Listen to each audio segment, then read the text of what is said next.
Hello, everyone. I hope you've been having a wonderful day.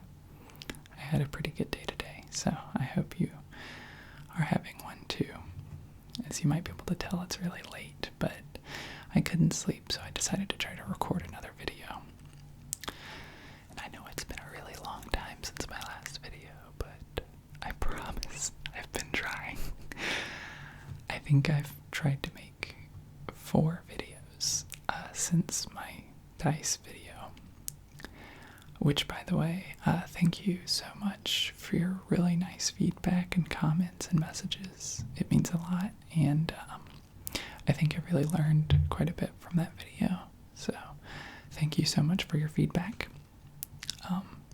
But I've tried to make several other videos, and I don't actually want to give away what they were, because if I don't get the chance to make them again, because, it's kind of disappointing when you work for 3 hours on a video and then it has audio-video sync issues and all kinds of things that you can't fix. It's really frustrating.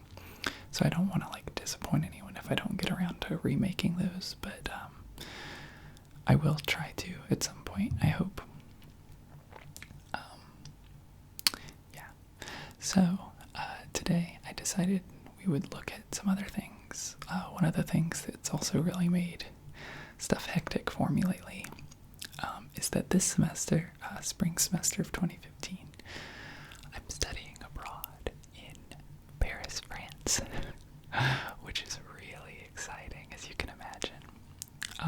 I've been studying, speaking French, writing French, whatever. I've been studying the French language since 2007, I think. Yeah, 8th grade. So don't think about that too much.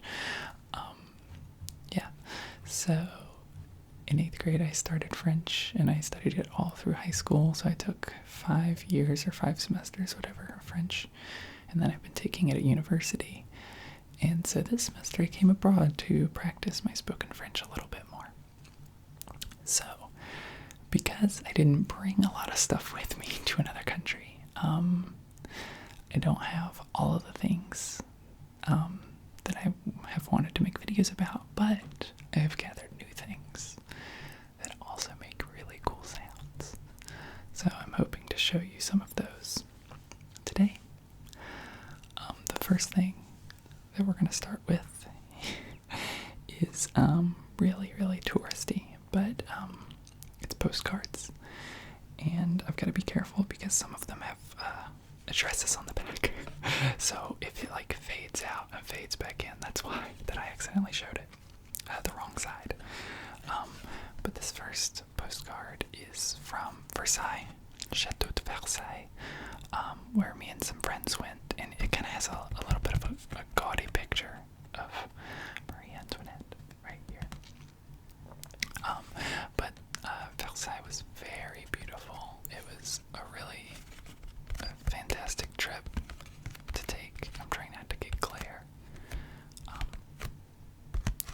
It was really, really beautiful. They have gardens that you can walk around in, and even though it's winter right now, we still walked around and saw where beautiful plants would be if they weren't all dead. And it was really cool. It's a really cool art period as well. They have a lot of portraits. It's kind of hard to imagine, but even with as big as it is, it's kind of hard to imagine that 2,000 to 3,000 people lived there in the court. So yeah, some of these I'm going to go through a little bit faster. This is one I got for my cousin because she absolutely loves Paris, and you can just barely see. Oh god, the glare is so bad. You can just barely see the Eiffel Tower right there. But I knew she'd appreciate this just because it's the big view, and you can see all of the old windy streets, the big parts, and then the little ones. And I live way back here.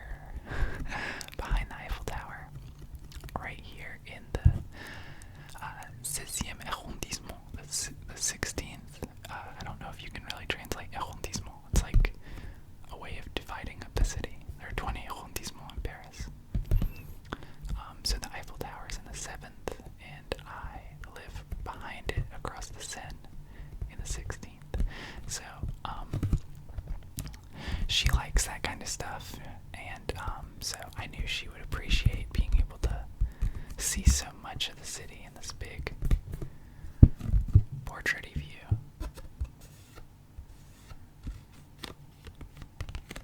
And it's just a pretty old-timey picture, which I knew she'd appreciate. This is another one from Versailles that I'm sending to some friends from NYU. It's of Marie Antoinette's Hamlet, Le Hameau, and this over here is Le Petit Trianon, I think, and a couple of other sites around that area. It's like a 25 or 35-minute walk from the big chateau part of Versailles, so it's ridiculous how big the area is, the land and the gardens. But it's really beautiful. This is it felt like it was out of a Disney movie. It was just so perfect. I thought I could talk to birds. It was just so beautiful. But I think in total we walked 9 miles that day because it's just so big and there's so much to see. But for all of us, it was 100% free because we're technically in an exchange program, even though there's an NYU site here. We're also students at University of Paris. I'm at University of Paris 7, but you could be at 1, 3, 7, or 10. Alright, that was something. There are lots of weird sounds in my apartment. I'm not in my own apartment, I'm in a homestay. Let's see if I get the view on this right. Yep, okay. This one is of Notre Dame, of course. Whoops, wrong side. This is Notre Dame, and of course, down here you have the riverside view of the Seine. I like this picture. Oh, you can see me reflected. That's not good. I love this picture. I don't know. It's just very beautiful. And also my school is right by Notre Dame. We're right across the Seine in the Fifth. So it's cool. And this is the Louvre, of course. A very famous big glass pyramids. Well, there's the big one, and then there are a bunch of little itty bitty ones.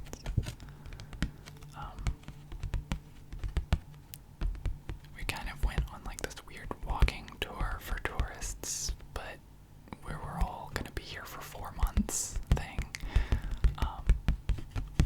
Around some of the more touristy areas.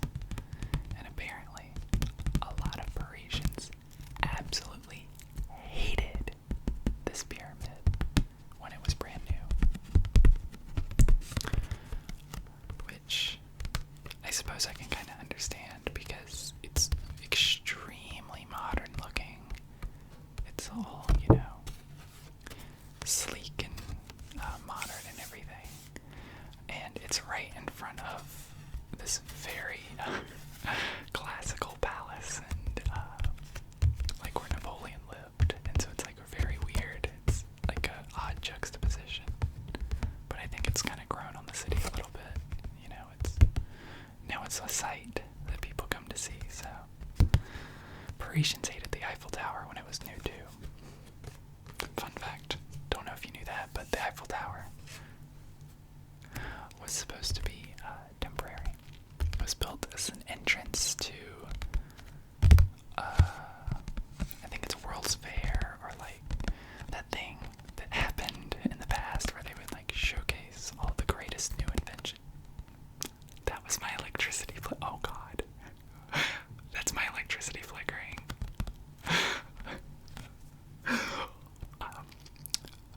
Welcome to France. It's normal. It's It's scary but normal. But anyway, so this is like, they built this as just like an entrance to like the World's Fair, and it also exhibited elevators, which were a new invention at the time. I think it was 1900, maybe. My history's really bad, I'm sorry. But wow, everything is reflecting on these glossy photos. But yeah, so it was going to be taken down, but then it had a radio antenna thing stuck up on the top of it, and so it became useful. And so they decided to keep it. There's a lot of history about that, actually. It was almost taken down several times. A lot of like World War history too. When there was, German occupation of France and Paris and stuff. So yeah, more than I'm familiar with because I'm really bad at history. I'm in a history class right now. It's not going too hot. I just had a quiz, and it was like, study everything from the French Revolution of 1789 to the Third Republic, which is a big chunk of history. But anyway, obviously, from the fireworks, this is a Bastille Day celebration photo. And I'm actually sending this to the students I taught at the elementary school in New York. I'm sending it to the classroom, so I gotta come up with something to write. I haven't actually written this one yet. So I have a bunch more, but I don't want to go through all of them because they're all just like, really generic photos of like the Eiffel Tower and Paris and stuff. This is a really cool one, actually, of the Hall of Mirrors in Versailles. If you ever have the opportunity to go to Versailles, I highly recommend it. It's just so exquisite and beautiful everywhere.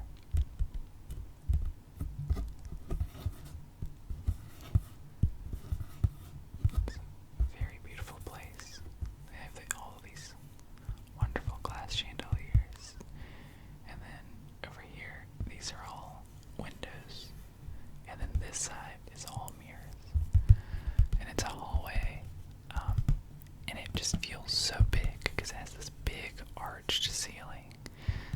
And then the windows have all this light that's let in. It's reflected by the mirrors. It just feels so beautiful and so big. And you feel so special for being able to be there. Even if it is with 4 billion other tourists. It's still really cool. Alright, so I think that's it that I wanted to show you from my postcards. The rest are all really generic. Not to say to my friends that will be receiving them that they're any less special. It's just really hard to find postcards that aren't generic. I typically thought of people when I got them, but it's kind of hard sometimes. Okay, so to go with those postcards, I bought, it's gonna be a little loud. Okay. I got stamps. So these are French international stamps. They say monde right here for world. So I can send these to any country outside of the EU, which is pretty cool. But they are not cheap.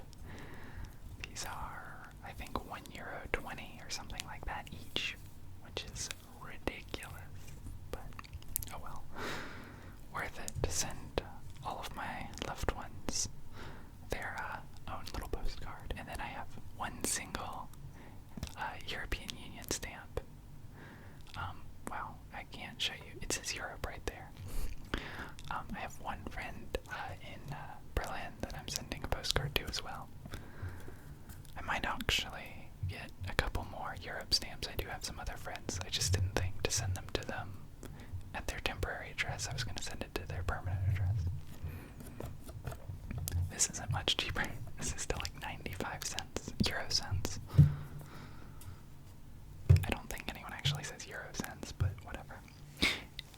actually weird. In French, you say centime, not cent, because cent means 100, so I understand the confusion. But when I think about it, I like want to say in English centime, which you can't say like centimes. Like it sounds really stupid. So speaking of money in euros, I have some cash with me because paper sounds are cool, and I really find currency just interesting in general, like money systems. And these make amazing sounds because they are all more or less pretty new from the bank. My bank makes it really hard to use credit cards abroad. They charge a lot of fees, so I'm doing everything in cash, which is a lot of cash. I pay my rent in cash, so you can imagine how nervous I feel. I love the shiny. It's cool. I don't actually have a 5 bill on me. I just have 10s and 20s right now, so. But I just love the euro, design. I think it's cool.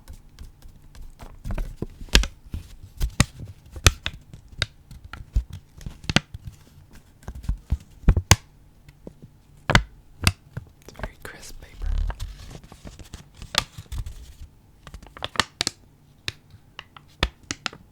Making a lot of really nice sounds. Some of them are a little loud though, but very crisp. And one thing I think is really cool, unlike US dollars, all of the bills are slightly different sizes. Let's see if I can line this up. So you can see that if I can hold it right, the 20 is both longer and wider than the 10, and the 5 is even smaller than the 10. And the 50 and the 100, and there might be a 200 and a 500, but I've never seen them. But I know the 100's bigger than the 50, and the 50's bigger than the 20. It's really cool because it's made so that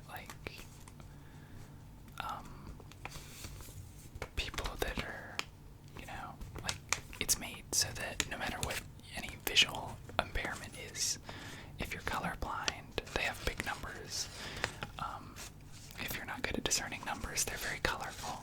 If you're blind, there are different sizes. So I think it's cool how accessible it is. A slight nuisance is that 50s stick out of my wallet, and I have to fold them differently, but it's a small price to pay. I'm one person, so. Plus 50s are just for my rent. I don't really use them. French people love exact change. Can't exactly get a pain au chocolat from the boulangerie and then give them a 50-euro bill. I think they just kick you out.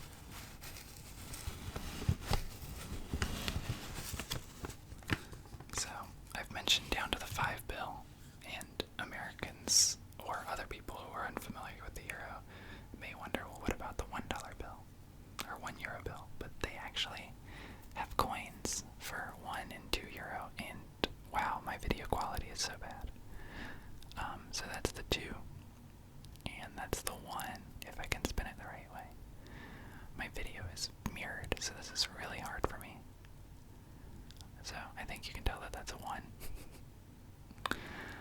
And this is a 2, and I love that they're 2 metals, so it looks really cool. And again, they're different sizes, so you can just feel the difference.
side that has a lot of bigger ridges, and the one has several really small ridge sections. Minor details, but I like that kind of stuff. And then they also have a 20 and a 10. 20 on this side, and this is a 10. Maybe you can catch it in the light.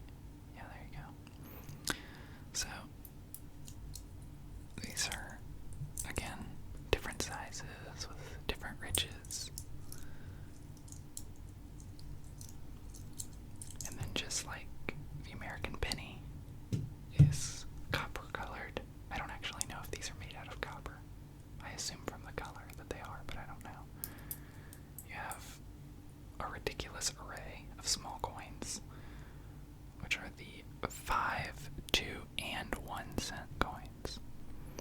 And the 1 is just so small. It is ridiculously small. I think the 2 euro cent is closer to the size of a penny, an American penny. I think about, I don't have any American money with me. I exchanged my dollars and didn't have any change in my pocket, so I think this is about the size of a penny though, and you can see that the 1 cent, I can't even hold them together, is quite a bit smaller, so yeah. And then they also have the 5 cent. It's like weird to me because it's, I'm thinking a nickel, but it's copper as well. But yeah, so they have a lot of coins. What is it? 8, 2, 1, 50, 20, 10, 5, 2, 1. Yeah. So 8 different coins.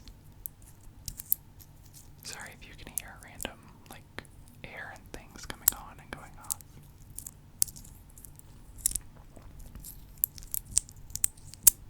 But yeah, so as I said, French people love exact change. I've had cashiers ask me, when I gave them a 10 bill or something, do you have a 20 cent piece? No. Oh, do you have a 10 cent piece and a 5? No. And they're like, well, do you at least have and I'm like, I have no coins. I literally just have this 10. And it's so weird because, I've gone to school in New York City for 2.5 years. And there it's you should have your cash in hand by the time the cashier's done ringing it up. I don't care about your change. That's why I use a card everywhere in New York. I don't use cards here.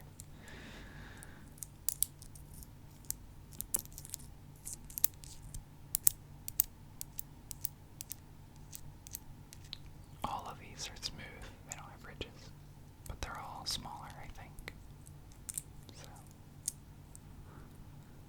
you should be able to feel the difference of all of them. The 2 euro is the biggest one. So it's mostly in order of value. A couple of discrepancies, but yeah. It's just like the American nickel is so much bigger than a dime. It's kind of funny. But I think the nickel is my favorite coin in terms of how it feels in America. Of course. Here, I think it might actually be the 1 euro coin. It's kind of hard to explain why. I don't know why. So again, it's the feel. It's the feel ratio to the size. The 2 is nice to have because it means you have more money. But it's a little bit heavier. Whereas the 1, I don't know. I like the size of the 1. It's a good balance.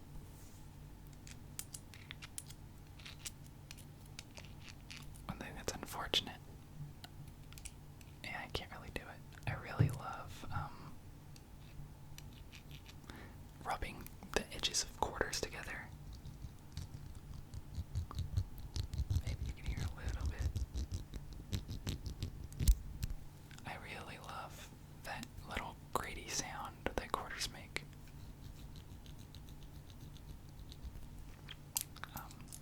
Dimes, I think, do it really well as well. But anyway.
because he just thought it was like a tourist trap shop. Oh, I was buying postcards. That's what it was. So obviously he's thinking I'm there for like a week. He's like, why the hell does this random dude have a defunct currency from, like, how many years ago was it that they introduced the euro? So, yeah.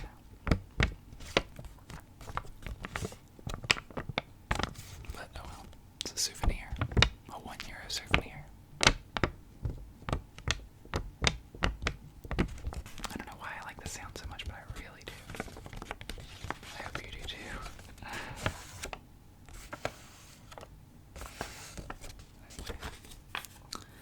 So, I have one more thing to show you.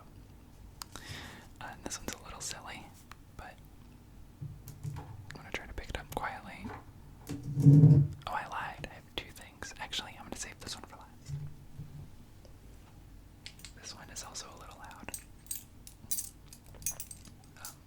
But it's my keys for here. Just because I have skeleton keys, which I think is just so cool. I'm in a homestay, as I said. What? Okay, so I can hold it more comfortably. It's a little loud, sorry. Can't really make sounds with this very well, but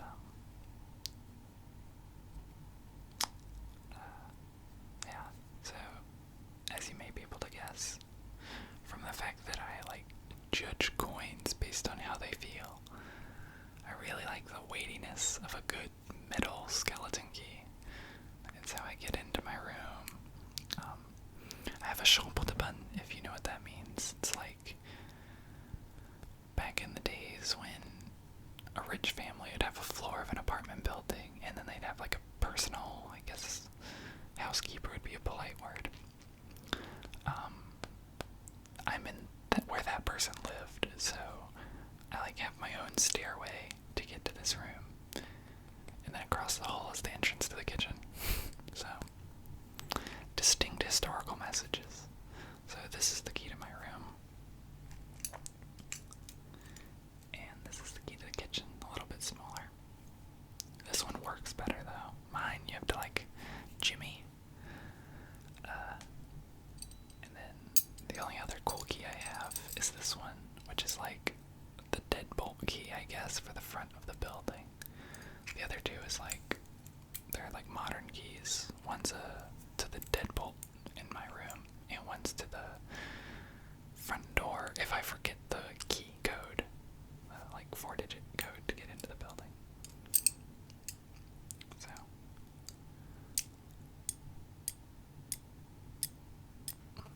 they jingle really loudly if I'm not careful.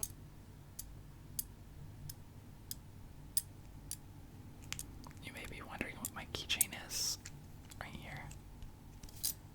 Really hard to show. I used to be able to show the back and explain it, but as you can see, this sticker is completely like bleached white now. It used to be a flag of from Finland, a Finnish flag. Very oddly specific, but a little anecdote. In 9th grade, I took advanced geography,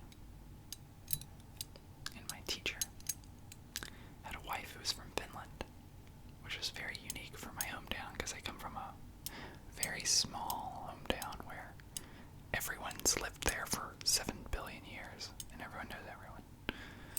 But his wife was from Finland, and they had just had a child, I think, and so they were going to Finland or something over the summer break. And he said, for every person that gets a perfect score on the end of the year test, he will bring back a present from Finland. So, this is my present. It's carved deer antler. It's very cool. So, I've had this for quite a few years now. Ooh, I don't want to think about that. Let's not think about how old it is.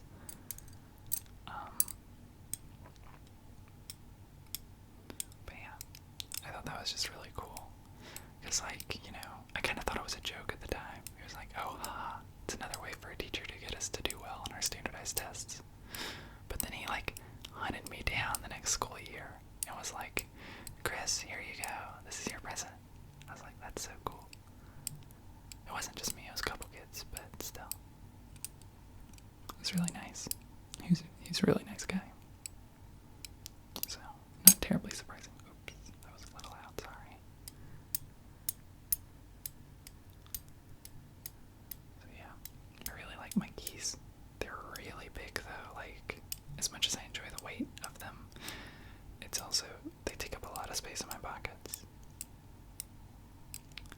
taken some getting used to.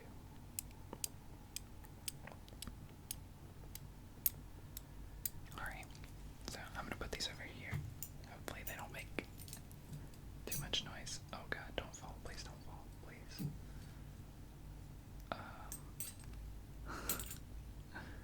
Okay.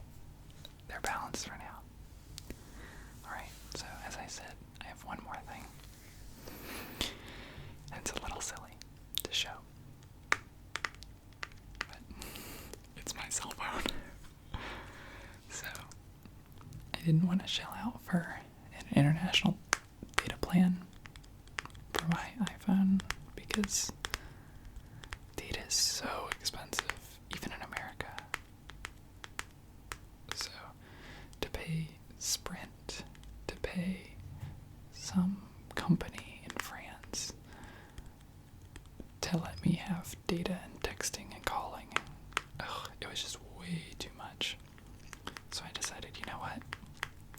I've got iMessage, I've got FaceTime, I've got Skype, I've got WhatsApp and Facebook Messenger, like all this stuff that's Wi-Fi dependent. And I have Wi-Fi at home. I have Wi-Fi at school. So all I really need is an emergency phone. And it lets me text like my friends in France. And that's it. And my homestay family. So that's important. I got locked out once. So this is my really cheap flip phone. Oh god, that's so bright.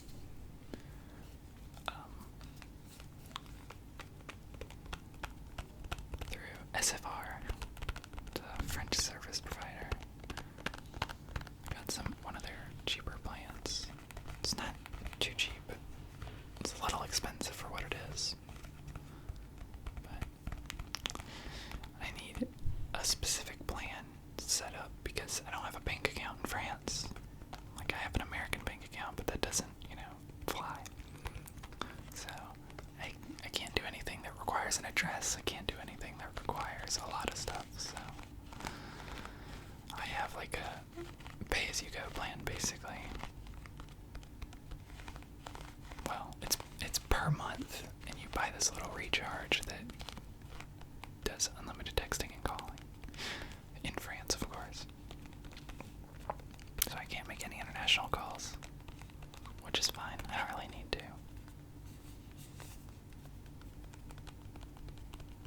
It's been so weird getting used to this keyboard again. This is like harkening back to the days of old when you wanted to type an S. You had to press that 7 key 4 times. You had to devote LOL. That is LOL. Like, you better have been laughing out loud to put in the effort, the sheer, force of will required to send messages is, crazy. Of course, I'm just playing. This does have the super advanced T9 word capability, where you tap each one once. So if I wanted to say, Chris, I would just type 24747, and it would guess on probability.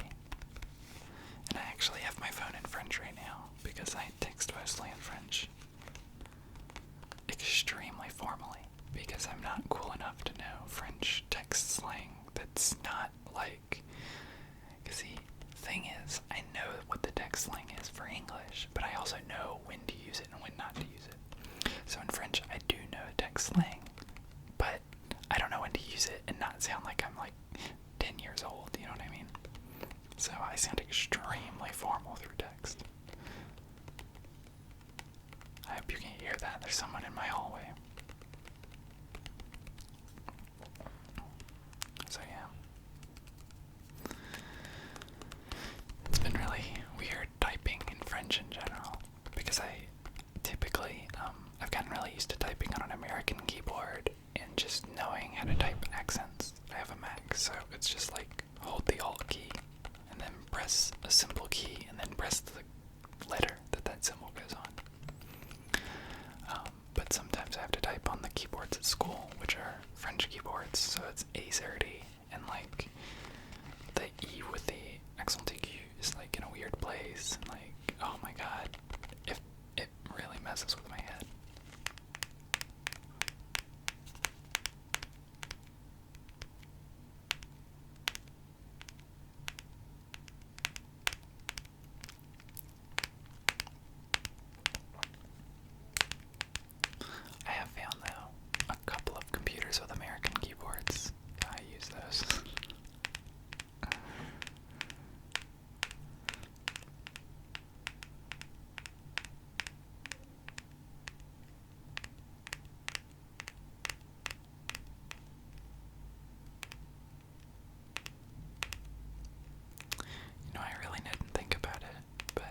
a shot if people really want it.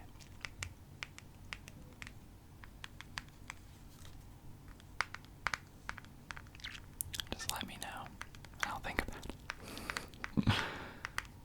No promises. That would be me committing to embarrassing myself. I've embarrassed myself enough with the French I said here. The other day, I ate dinner with my host family. That's actually the first time we had like a full sit-down dinner. Just due to scheduling and stuff. And I talked for like 35 minutes only in French about like politics and history and my family history.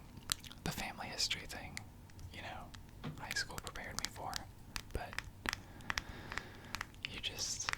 you really have to be immersed to get the vocabulary for like union rights and train conductors going on strike and like all of these things that I never really knew how to talk about before coming to France.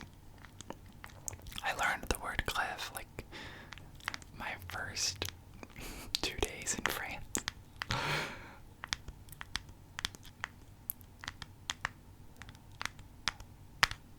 I come from the South in America.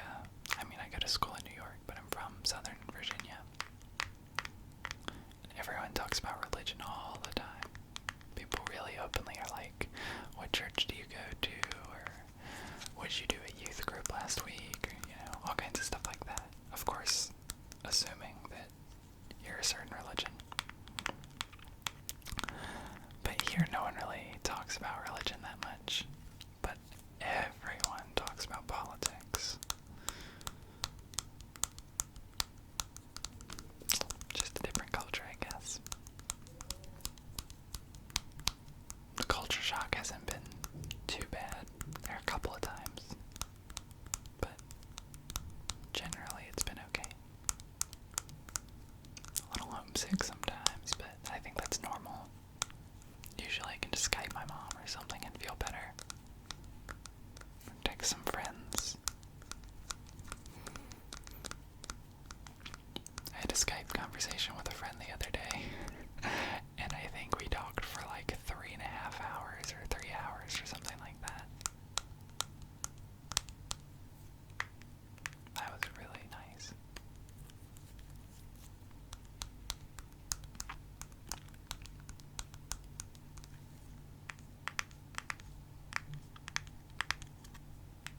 I hope you actually like the tapping of this phone, because I haven't even been thinking about it.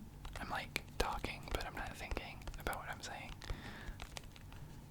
I'm like totally entranced by these sounds.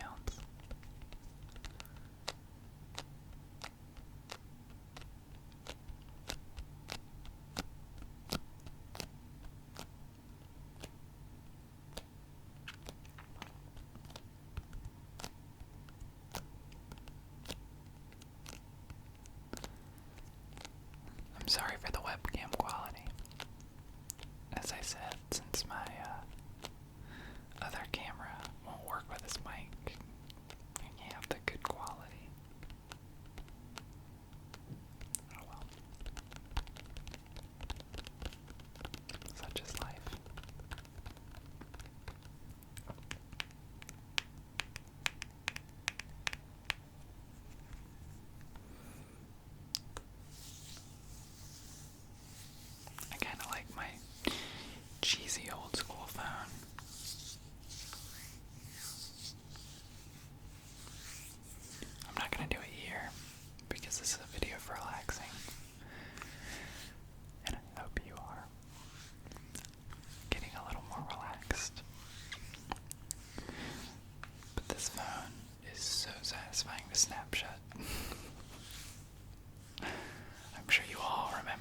this against the cinder block wall. It's funny because I have not dropped my current iPhone once, at all. Not even with the case on. I haven't dropped it once. And it's maybe, I don't know how old it is. Not that old, but like 4 months, something like that. This thing is like 3 weeks old, and I've dropped it more than 30 times. It goes in the same phone, in the same pocket as my iPhone, because I use it for Wi-Fi. And every time I take my iPhone out, I forget, and I drop this one. It's fallen everywhere. It still works perfectly. I dropped it once, the back came off, the battery came out, and the SIM card came out, and everything still works. I probably should be more careful. But anyway, that's about all I have time for today. I'm sorry for the weird setup. I know it's dark behind me and the lighting's kind of like weird. Lots of reflections, but hopefully you can forgive my setup. Especially given the circumstances that I'm in a different country. Yeah, so hopefully you enjoyed some or all of these sounds. Hopefully you found some of them relaxing. Maybe if it's nighttime, they've helped you feel a little bit sleepier. Maybe you wake up later to find that you've already fallen asleep before this part of the video.